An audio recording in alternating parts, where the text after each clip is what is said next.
Inayos na ng MMDA ang pumping station sa Binondo, Maynila. Makatutulong daw ito para maibsan ang pagbaha lalo na ngayong tag-ulan. May live report si Haji Rieta. Haji!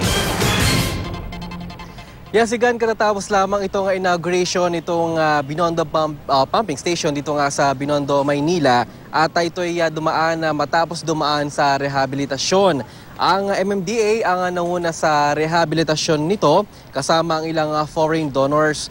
Layo ng pumping station na maibsan ang pagbaha sa lugar lalo na kapag tag-ulan. Problema rin daw sa lugar ang sangkaterbang basura na umaago sa Estero de Binondo na dumidiretso naman sa pumping station na dahilan ng pagbara sa mga lagusan nito. Kaya sa tulong daw ng mga bagong makina sa pumping station, mas gagana na ito ng maayos.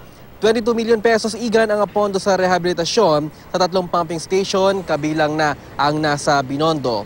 At maibsan na raw ang pagbaha sa lugar, partikular na sa Binondo, Santa Cruz at Quiapo area. At si mismong chairman o MMDA chairman Francis Tolentino nga ang nanguna sa nasabing inauguration ng bagong bukas na Binondo pumping station. At yan mo ng latest mula rito, balik sa iyo, Igan. Maraming salamat, Haji Rieta.